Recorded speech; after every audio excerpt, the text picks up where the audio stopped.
When it came to the Zhou dynasty, the function of tea to freshen one's body and clear one's mind gradually replaced its function as medicine.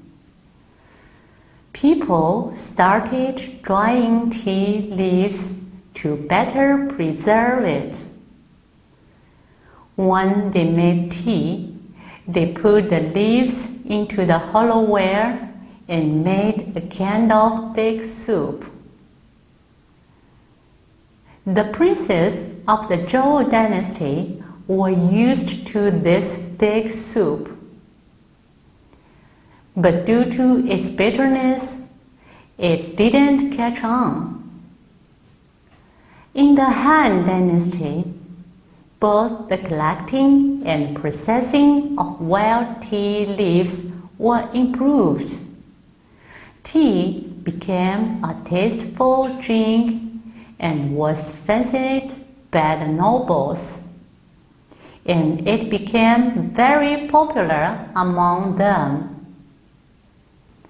In the time of Wei and Jin, when the metaphysics came into fashion and people got interested in taking tea in place of wine, has become the drinking of banquet.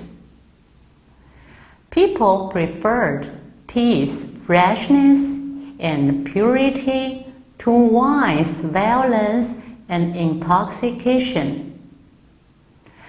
The last emperor of Three Kingdoms' time is Sun Hao, reigned from 264 to 280.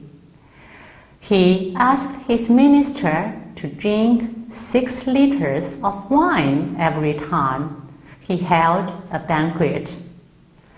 One minister was not good at drinking, so he secretly asked Sun if he could drink tea instead. In fact, the relationship between tea and wine has always been subtle. Wine drinking needs a hilarious environment, while tea drinking prefers quietness. They are different in many aspects, but they are also the best partners because tea can quench one's drunkenness. In later times, this unity of opposites between tea and wine was reflected in a dialogue between them in a book called On Tea and Wine. It can be seen that to this time, tea has been spread from the kingdom of Shu to the lower reaches Yangtze River. In times of Eastern and Western Jins and Northern and Southern dynasties, rulers advocated drinking tea and eating simple food in order to restrain the competition in the extravagance among nobles. Buddhism and Taoism played an indispensable role in the spreading of tea. Buddhists liked tea because it prevented people from dreariness and hunger, while Taoists believed that tea helped people stay young and become immortal. At that time, people began making tea cakes from tea leaves. When they want to make tea, they ground the cakes into powder and put it along with other condiments into hot water.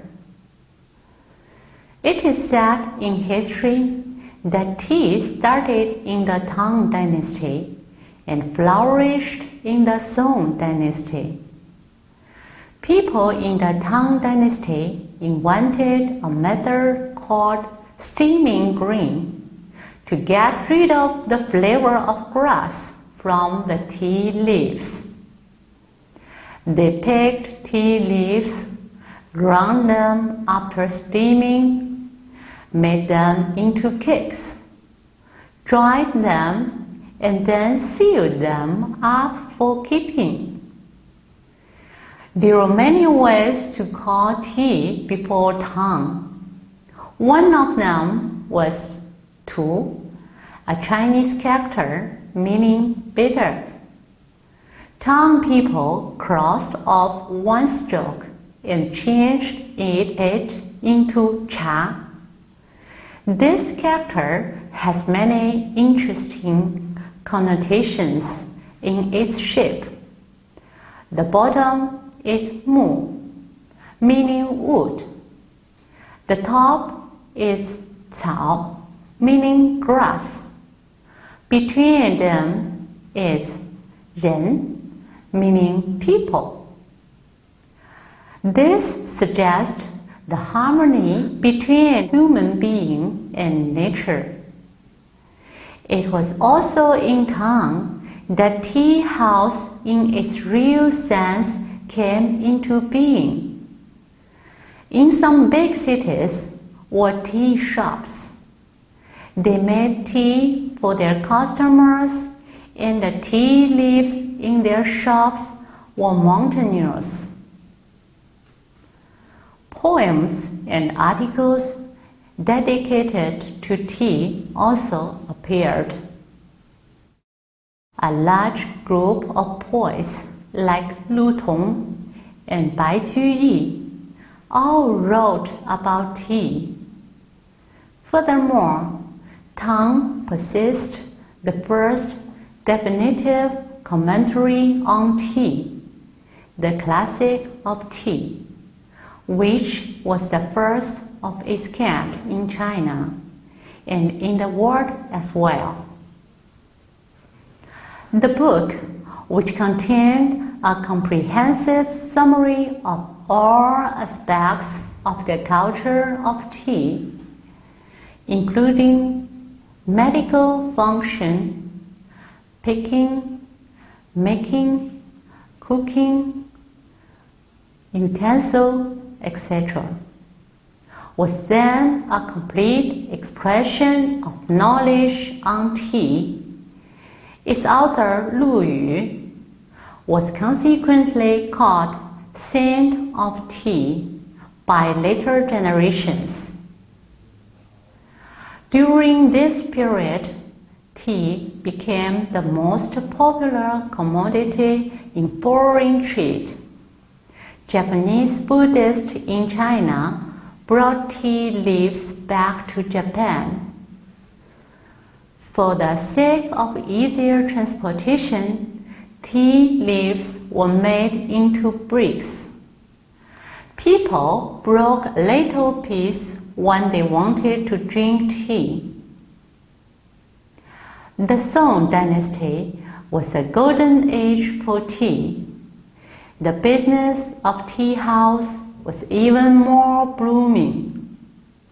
The calligrapher Cai Xiang wrote record of tea, and Emperor Huizong Zhao Ji wrote general remarks on tea.